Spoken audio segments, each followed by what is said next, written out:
I assure you that companion to this action, there will be forthcoming expressions of development on behalf of private enterprise.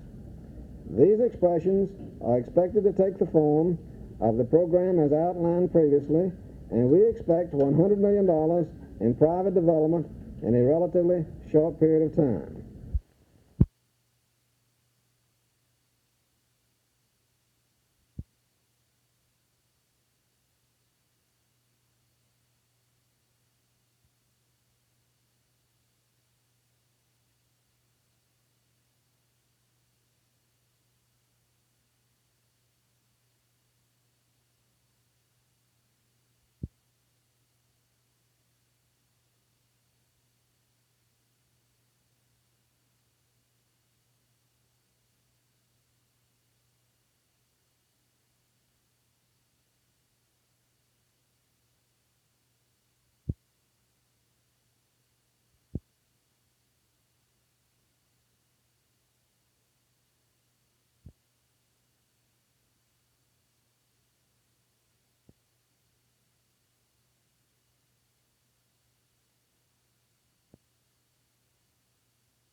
One, that council will immediately approve the downtown urban renewal area and urge the redevelopment commission to proceed with all possible haste on this project. Two, that council will immediately approve the outstanding $3.5 million in street work in accordance with the recommendations previously submitted. Three, that council will include the following items in the forthcoming bond issue, and will call for that bond issue during 1966. A, downtown urban renewal area, 12 blocks, local participation, $2.2 million. B, land and plan for the Civic Center and its parking, $2.5 million. Total, $4.7 million. 4, that council will include the implementation of the Future Street Needs Program in the forthcoming bond issue to the extent of $1 million to be spent within the Central City. 5, that council will make provision in its future capital budgets for the completion of the Civic Center, its parking, and the street program by 1971 as outlined in the implementation program. 6, that council will immediately begin formal negotiations with the railroads to the end of a complete and early removal of the railroad tracks between College and Brevard Streets from Moorhead to 12th Street.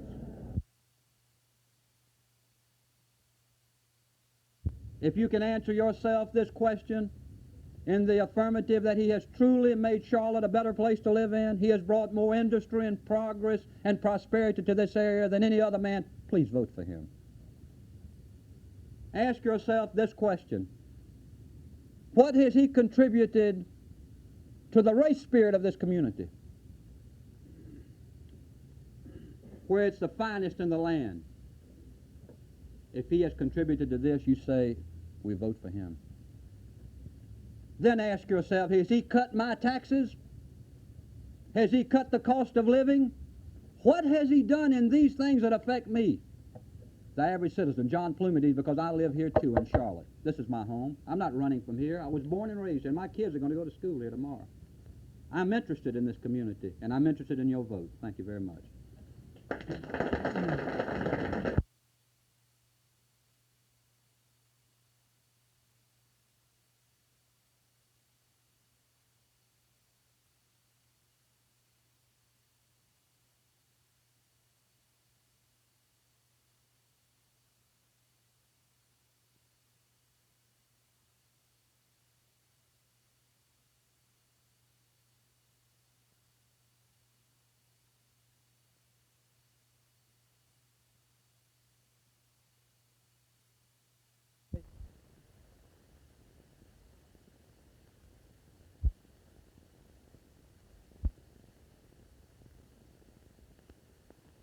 He can't do anything for this area as long as that majority remains Democratic. And it's going to remain democratic. In Houston and Miami and New Orleans and Atlanta and Greensboro and Durham and Winston-Salem will be getting the help, and Mecklenburg will go unanswered. Its call will go unheeded. And we will continue to raise the taxes of the people to pay for the improvements when we've already paid these taxes to our federal government.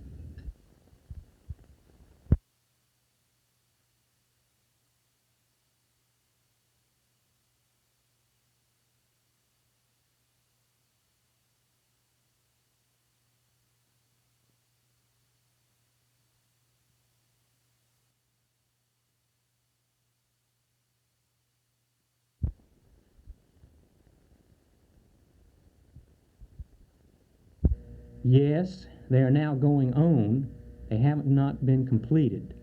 These campaigns are going on in Greensboro, Fayetteville, Wilmington, Charlotte, and of course they're in the planning stages in other areas. However, Charlotte and Greensboro are the furthest along of any of our programs, and will represent perhaps a first in North Carolina in reference to the particular program which we discussed here today. Have any of them been used long enough to tell that they're actually doing good or successful? Not in North Carolina. This is a relatively new concept in North Carolina. However, it has been utilized in other areas of the country and has been found to be very effective.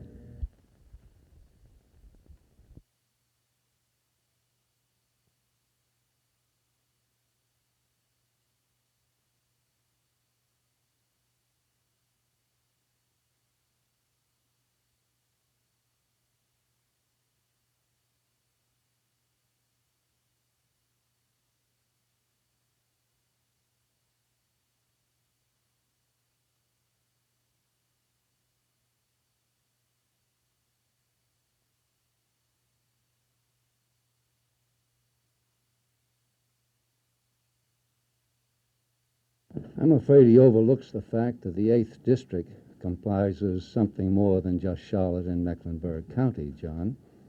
We are going to run on Charlie Jonas's record. It's an incomparable record.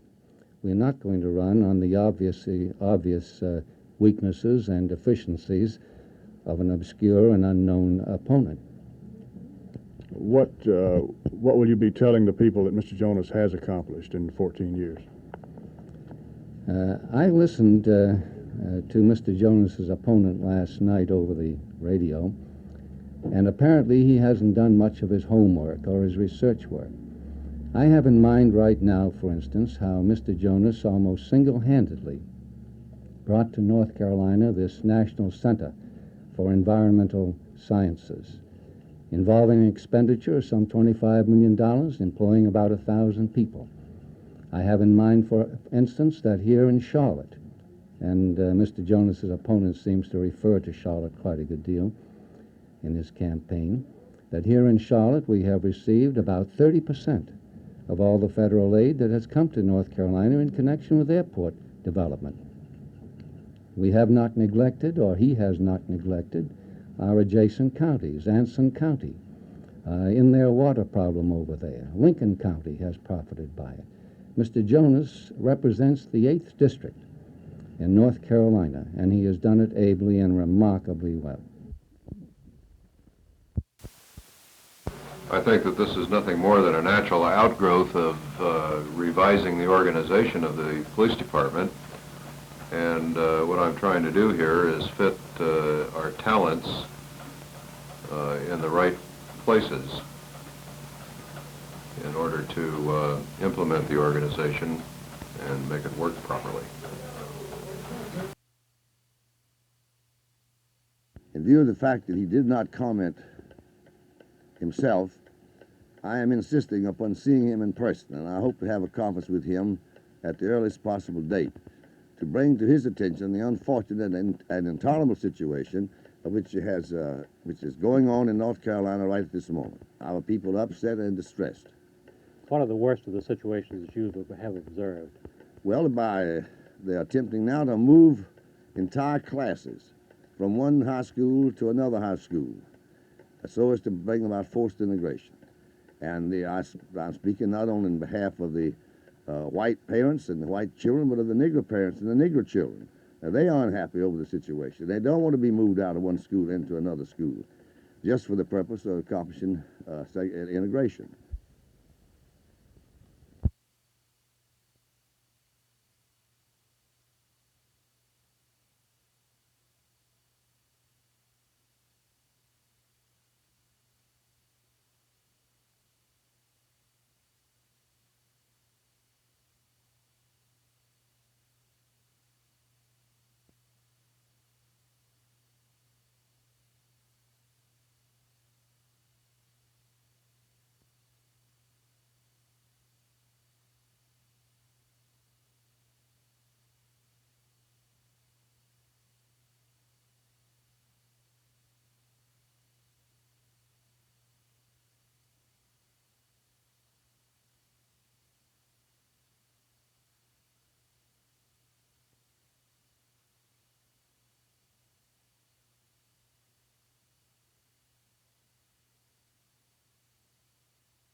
We were studying various aspects of the police department operation.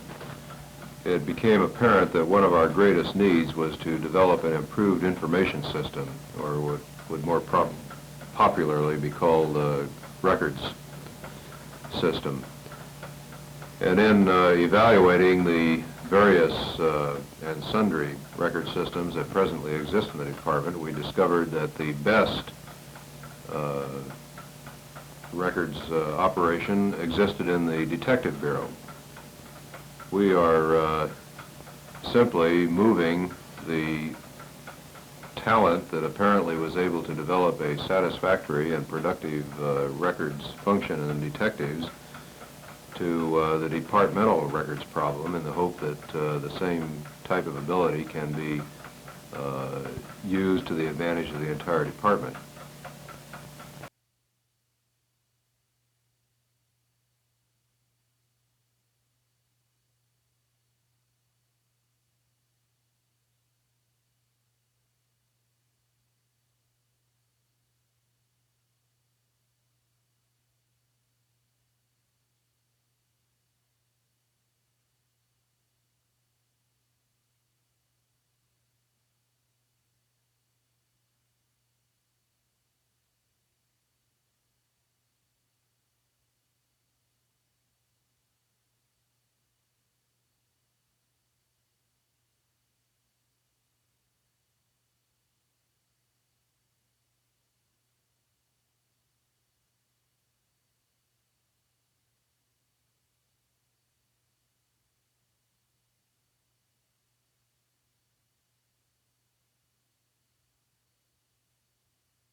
These people that I deal with are more or less homeless alcoholics.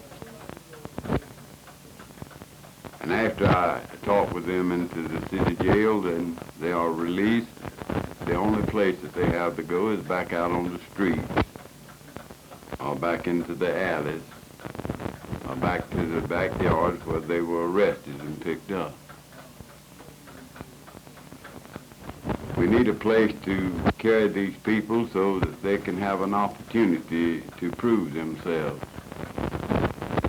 Most of these men and women are willing to work, and all that they want is an opportunity to prove that. by providing a place that where they would have ample time to dry out, they would take their place in society and start carrying their load, start paying their own way,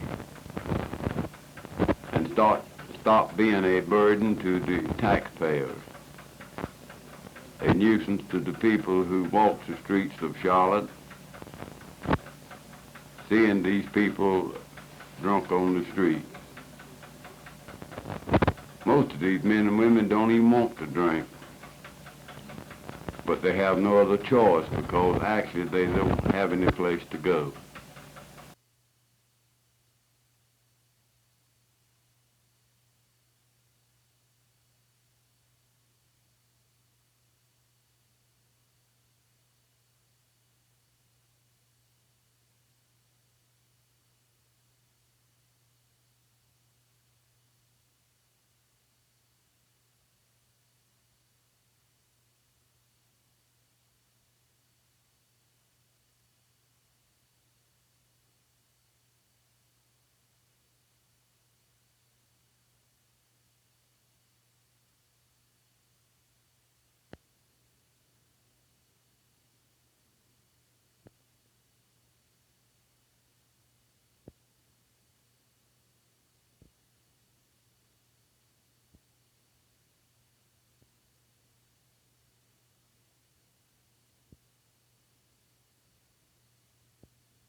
Oh, perhaps there are a few doctors who prescribe tranquilizers with a little too liberal a hand, but I think too much is made of that.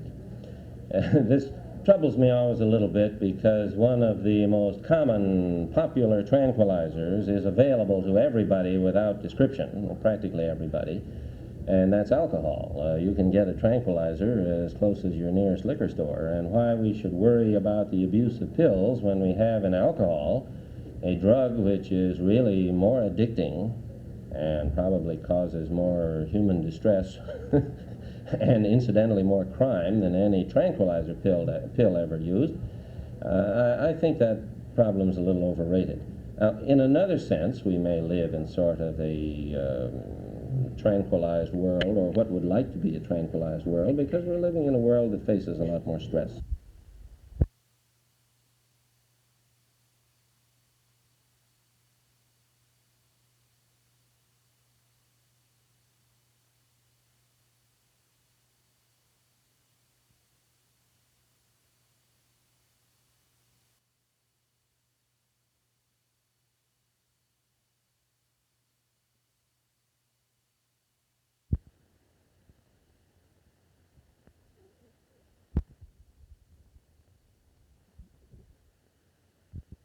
I recognize that the bill may not have been all that some leaders in the civil rights movement had hoped for, particularly in its housing provision, but its passage at this time would have been added proof of the intention of this nation to seek justice in all rights and human dignity. Inherent in the opposition to new federal civil rights legislation is what appears to me to be an emerging mindset among the American people. There is a cooling off attitude about civil rights with which the nation and the church must now contend. I suggest to you that we need to find some new approaches as churchmen to deal with the present situation.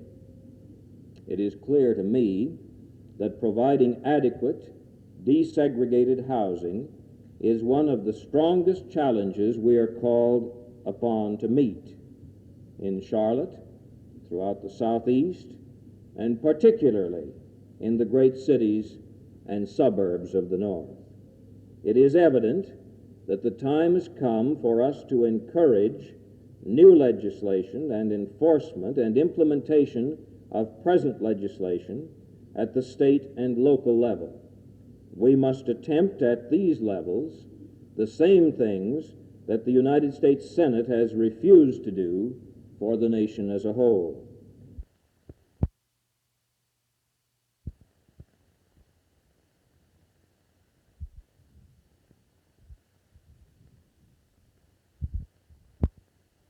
Up to this time, the majority of those who have led the movement have come out of the Christian tradition, and as such have made it clear that they deplore and reject violence as a solution to this nation's deepest problem.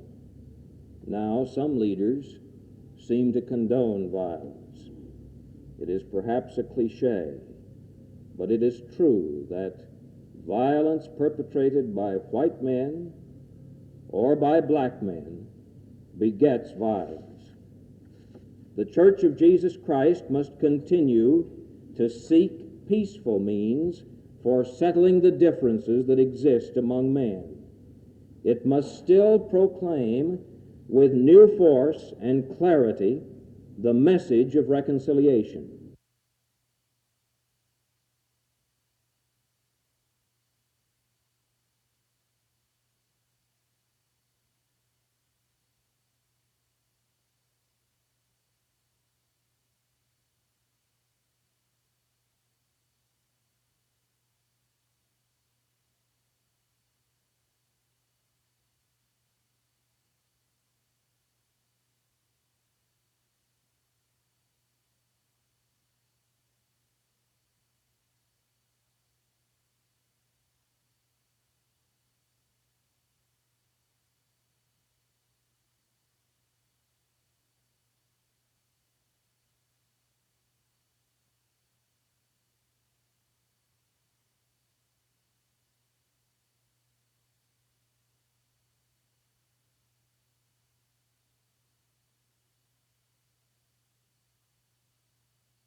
In this America, the vast majority of our nation's 22 million Negroes find themselves living. In this America, the Negro finds himself living in a triple ghetto. A ghetto of race, a ghetto of poverty, a ghetto of human misery. In this America, thousands and even millions of people are unemployed. In this America, thousands of people walk the streets day in and day out in search for jobs that do not exist. The tragedy is that it isn't getting better. Who keeps this other America alive? What accounts for its perpetuity? What are the forces alive that keep it going? Well, I'm sure somebody will say the Ku Klux Klan. That's certainly true. And I don't know any state in the Union that should be more familiar with the Ku Klux Klan than the state of North Carolina that's supposed to be so rich.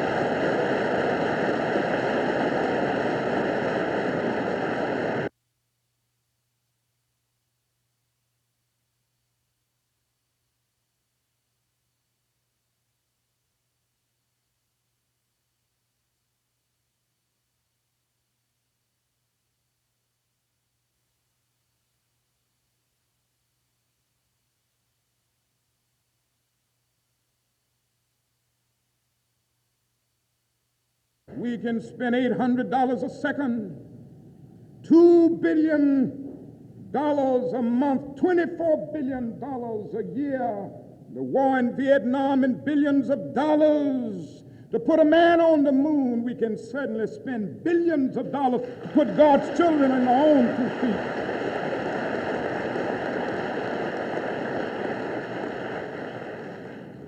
And so we must go all out to mobilize a real war against poverty. Everybody must be concerned about this war, because in a real sense, we're all tied together.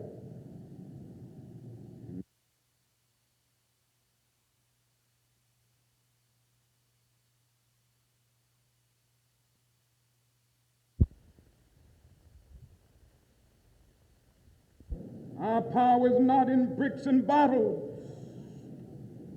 Our power is not in looting. Our power is in the strength of our bodies standing up for what is right, and in the very force of our souls confronting any evil system, not giving in, standing up with courage and determination and morality as our weapons.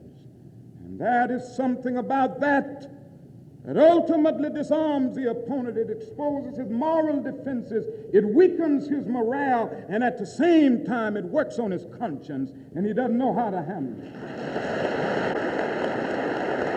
And somewhere we must come to see that maybe the need in America is not white power or black power, but striped power, where black and white get together and solve the problem.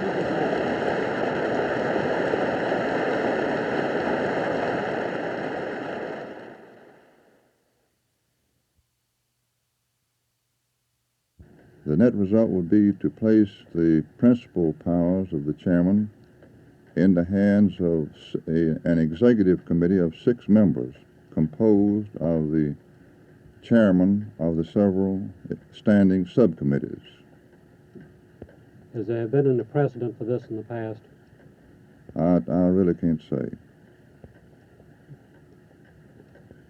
Do you think that the results of such an action will be more in accord with the wishes of the Congress?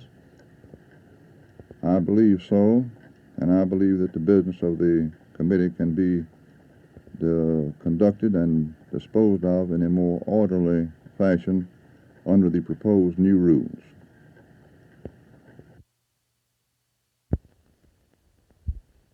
It's no deeper than it's not very much deeper than it has always been. There has always been a philosophical difference in the between civil rights organizations, the Southern Christian Leadership Conference, the NAACP Corps, the Urban League, and SNCC.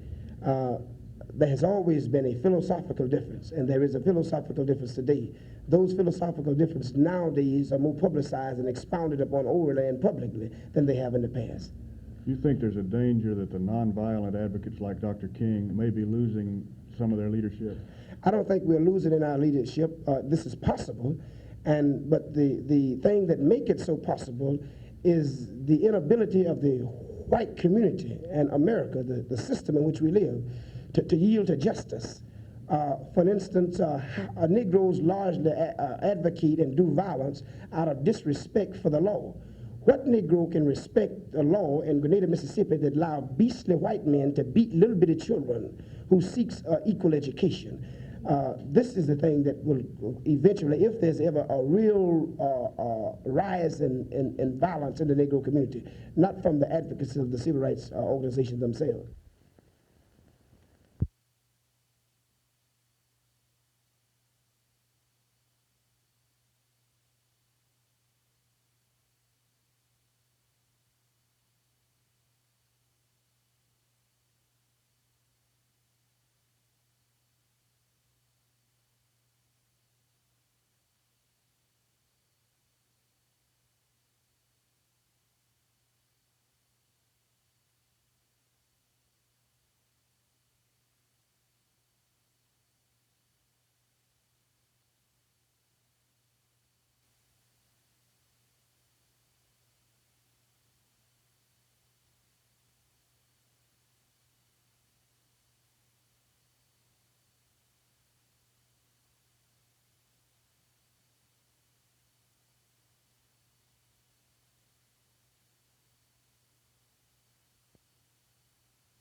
what happens is that a lot of them just leave their units. And keep in mind that most of the South Vietnamese army is a bit like a tribal army. It isn't nearly as well organized as Westerners would like to think, or that we would like to have it. And you got a man a long way from home, and he tends simply in the middle of the night to sneak away and go back to his family. But quite often, he then joins a unit just closer to home, or a unit that he likes better, you see. And so these high figures, and the figures sometimes have run 11 or 12,000 over a couple of month period, statistically in the South Vietnamese Army. But that doesn't mean that we're losing 11 or 12,000 South Vietnamese government soldiers to the Viet Cong or the North Vietnamese. We're losing very, very small numbers, insignificant numbers to the other side. Now, the amount of defections from the North Vietnamese Army and from the Viet Cong to the South Vietnamese government and to the American side is running higher and higher as the months go by, about 3,500 a month now, with a large number of those officers. The North Vietnamese morale is also low, but it must be recognized that the South Vietnamese Army's morale is, in my judgment, at least as low. The rank-and-file South Vietnamese fighting man has one rule, and that rule is to survive.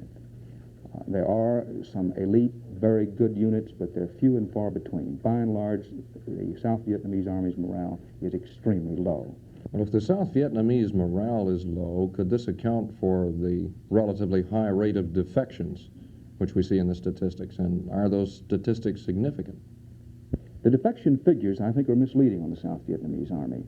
We are not losing large numbers of South Vietnamese government soldiers to the other side.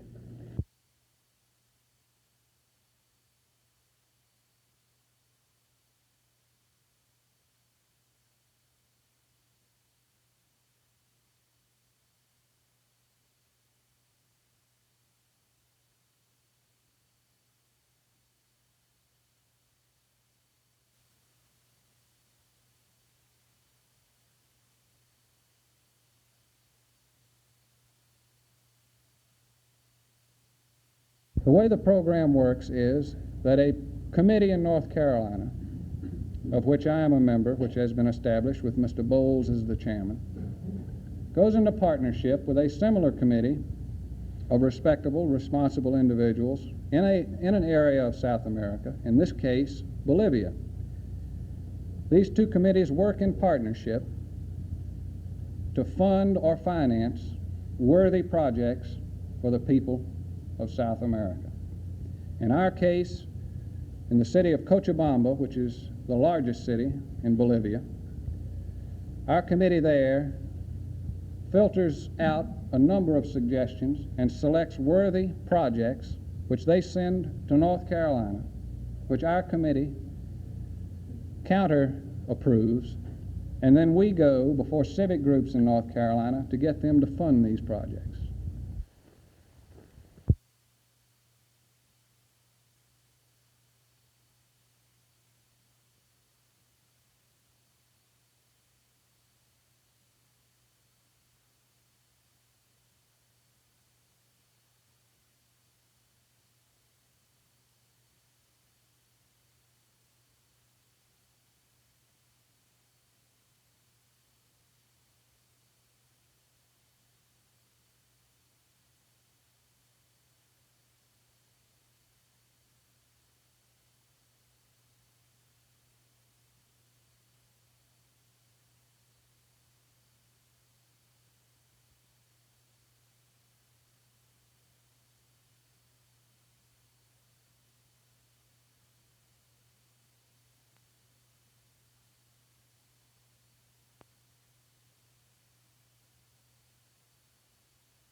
Well, I think there's several reasons for this.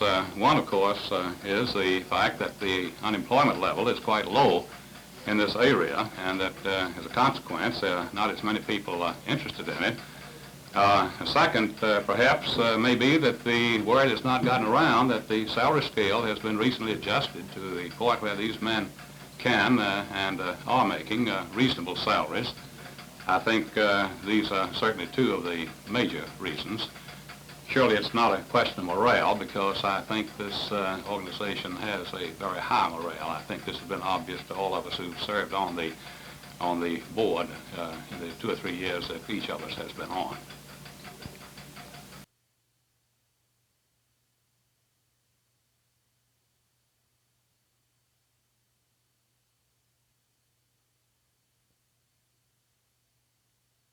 In your opinion, could we expect to see some major action coming up in the Vietnam War, possibly tied to the American political scene?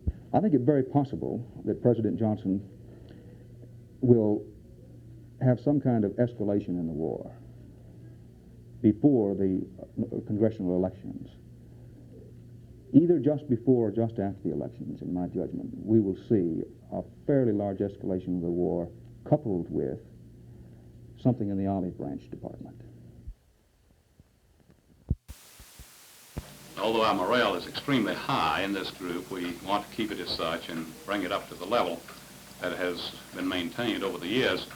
Our problem is not so much a question of salary range, because the raises that have currently been given from the range of $535 to $435 to $580 seem to be fairly adequate, but the major problem has to do with the question of merit wages within the context of the patrol itself. And what we are asking of the gentleman with whom we've met this afternoon is a consideration of the possibility of making money available so that this problem can be studied and handled by Chief Stevens and his organization, so that these merit raises can be set up on a somewhat different basis from the present scheme.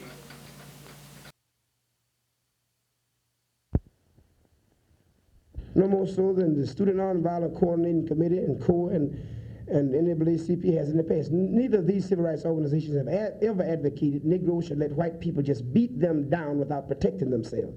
I've never heard Stokely advocate provocative violence, provoking violence, or retaliatory violence, but I have heard him advocate protective violence. The press of this nation, the news medias have taken Stokely Carmichael and they're trying to make another Malcolm X out of him. The news medias are trying to, they are grossly exaggerating the split in the civil rights movement and the struggle for power. I think it's unquestionable that Dr. Martin Luther King Jr. is the Negro leader in this nation. Now, Stokely Carmichael is just a victim of circumstances. He's a young man, and we need him. We do not need violence. I do not condone violence.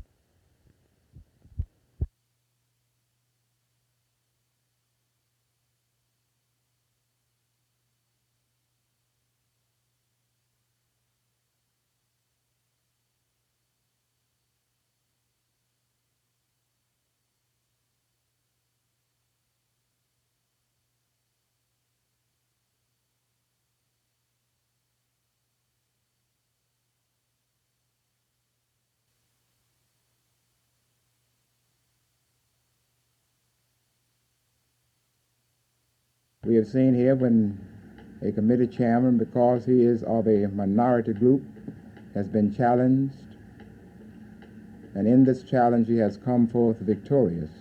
It means that the American way of life is more affirmed, and we can see truly that the democratic process is really coming into being.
The anti-poverty bill comes up next week in Washington, and in light of the economic situation at present, do you think Congress will cut anti-poverty spending? I can't predict what Congress will do, that is what a majority of the congressman will vote, but I intend to vote to reduce it. We will have, the Republicans will propose a substitute bill which will reorient this war and change it from a direction through a central bureaucrat in Washington to through local agencies. This was the proposal we made when the poverty bill was first up. Whether we will succeed depends on the mood of the Congress. I think a great deal of the money that should go to programs eradicating poverty is now used up in overhead and unnecessary administrative expenses, and it would be work for better administration as well as a more economical program if we could put its direction in the hands of local people. As I read history, that is the forerunner of recession and even depression. And that's why I say it will be an unnecessary depression, because it can be prevented if we take the proper steps now to put our fiscal house in.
I don't know of any federal program that Charlotte has been interested in that it hasn't received adequate attention by the federal government.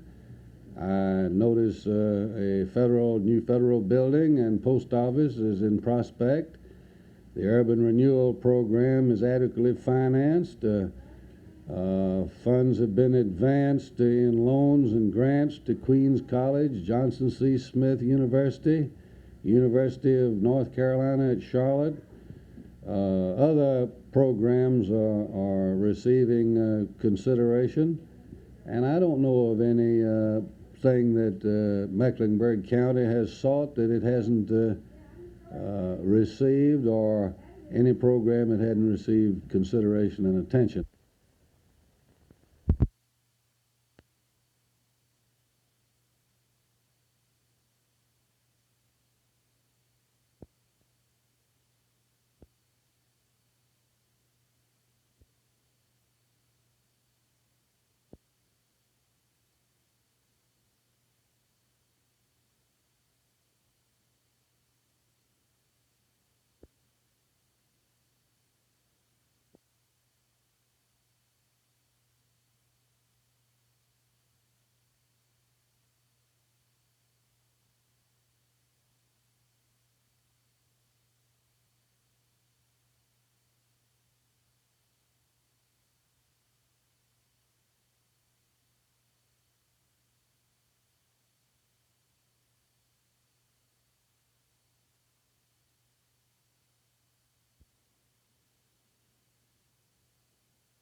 The Board of Trustees decided in '61 to increase the student body to 900. And this, of course, meant the physical facilities both for the program and for housing of students.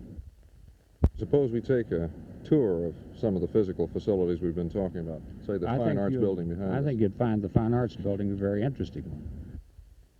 Well, the Fine Arts Center and Auditorium, which is in view now, is planned for an auditorium, or is completed with an auditorium that'll seat something over 1,000, with drama facilities, with an art gallery, with a recital hall, some 15 studios, 24 practice rooms, and the equipment for the building. The newer dormitories certainly seem to be a great step from those we used to be at Carolina. How about this dorm behind us? Well, the dormitory just behind us that it'll be dedicated on the 5th of October is the Barnhart Dormitory, named for Mr. and Mrs. William H. Barnhart. It houses 142 students and is occupied by upperclassmen. How about the third phase now of the construction? The other building is a new science building, which houses chemistry and physics and biology. Dr. Walker, where do you go from here? What's the next approach? That's always difficult to say. It's the continuing job of improving, bettering, strengthening educational program. Probably in terms of capital funds, if that's your meaning, our major emphasis will be on endowment for a while.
We think there's a definite pattern of this sort, Joe, that they have not been willing to meet frequently enough with other agencies. We plan to, for example, to go to the Board of Education and to other agencies around the county and indicate our willingness to speak with them.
Well, if we get the money by 1972, all of our streams will be in very fine shape.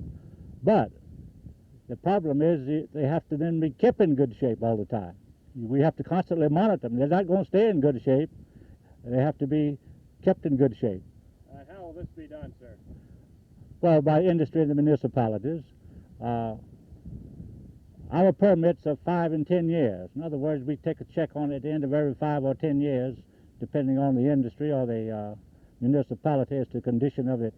And if it's in still good shape, well, fine. But, you see, they have to have competent management. One of the big problems today, many towns and cities do not have competent management of their plants. That is one of the problems we're trying to resolve now. You're fortunate here in Charlotte that you have expert management of your plants. And others have them too, but there are some who don't.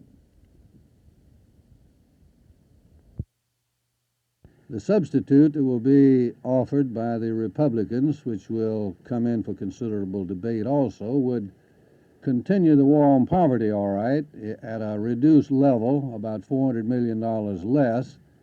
But the main feature of the substitute bill will be the transfer of most of the activities from the Shriver office to existing government agencies. For example, all of the educational programs would be transferred to the Office of Education.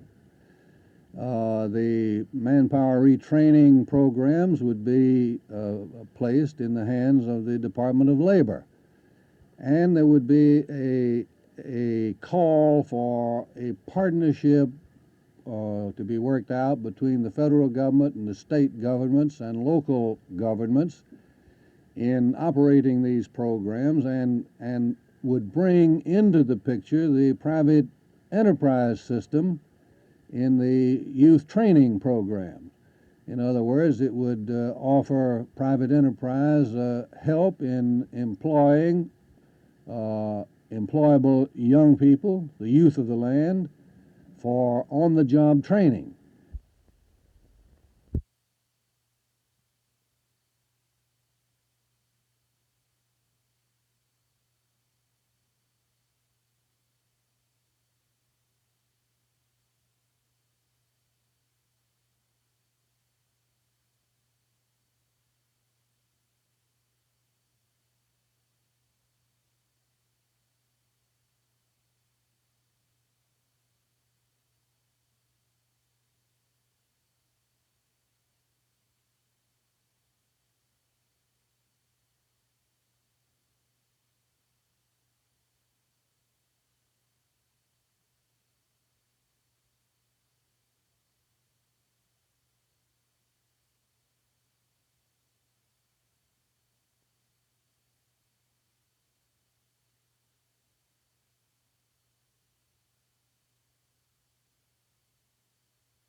Our business community is already very complex. It's becoming much more complex, and it's changing very rapidly. It's extremely difficult for a single employer in our business community to keep up with all of these changes and to conduct a full-scale beginning-level training program. At the same time, we tend to think of in business in terms of major corporations. But the fact is, most of our young people are employed in relatively small offices and relatively small businesses. These small businesses do not have either the skilled people or the financial resources to conduct long-term training programs. And the basic tool skills in many of these jobs do require long training. The initial skills for secretarial work, for example, can't be taught in 30 days or 60 days. It's a longer process. We are faced with 13 cents an hour labor competition in the Orient, in Korea, in Taiwan, in Japan, and Hong Kong. And these gloves, the finished leather palm gloves, are coming into New York primarily by the thousands of dozens. I took a trip recently through New York, Boston, and on out through the Middle West, and inspected the distributors' stocks of these imported gloves. And the Japanese are very good imitators. They have improved their product. It's a good one, and it sells for about 1/2 of what we can afford to sell the glove for. Now, what is this going to mean to the industry in North Carolina? It's going to mean that the 2,400 people that we employ, that their job security is threatened. 3 years ago, we all had a tremendous backlog of orders. Today, we have no backlog of orders and inventory in practically all cases of these gloves. And with us having one plant located in the Appalachian region, this certainly is a tremendous threat to that area. We use, of course, Canton flannel, which the cotton mills make, and so you're not only talking just the job security of the people in work glove manufacturing, but I believe this will back up on the supplier, don't you, Sinclair? Definitely. You'll have a chain reaction from all of your textile products. I think Chairman Dent particularly was sympathetic, and he pointed out that on the basis of the figures he'd been able to develop, it appeared to him that perhaps as high as 61% of the total glove consumption in America was coming in from foreign manufacture. And so it indicated that the committee is aware of the problem, and I'm hopeful they can do something about it.